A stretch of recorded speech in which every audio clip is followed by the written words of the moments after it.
ስለ ትምህርት ቤት አውቶቡስና ደህንነት ማወቅ ያለበት ጉዳይ። ሰላም ተማሪዎችና ቤተሰቦች፣ በትምህርት ቤት ውስጥ በአውቶቡስ ላይ እና ከአውቶቡስ ውጭ ስትሆኑ ደህንነትን ለመጠበቅ እንነጋገር። በአውቶቡስ ወደ ትምህርት ቤት መጓዝ የተለየ መታደል ነው። ስለዚህ ሕጎቹን በማክበር መጓዝ አስፈላጊ ነው። መቀመጥ አለባችሁ፣ መተላለፊያ ዘግታችሁ አትቁሙ እና ሁልጊዜ የአውቶቡሱን ሹፌሮች አዳምጡ። አስታውሱ፣ አውቶቡስ ልክ እንደ ተንቀሳቃሽ መማሪያ ክፍል ነው። ስለዚህ ጥሩ ስነ ምግባር የሁሉንም ሰው ደህንነት ለመጠበቅ ይረዳል። ወደ አውቶቡስ ማቆሚያ ስትመጡ 5 ደቂቃ ቀደም ብላችሁ ድረሱ እና ከመንገድና ከተሽከርካሪዎች ርቃችሁ ተረጋግታችሁ ጠብቁ።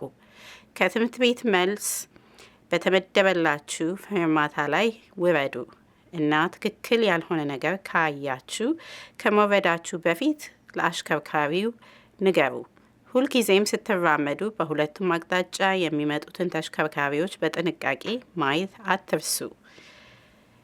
ወላጆች እባካችሁ እነዚህን ሕጎች በቤት ውስጥ ለልጆቻችሁ አስረግጣችሁ ንገሯቸው እና ከትምህርት ቤት መልስ ጥቂት ደቂቃዎች ቀደም ብላችሁ ወደ አውቶቡሱ ፌርማታው መድረስ አለባችሁ።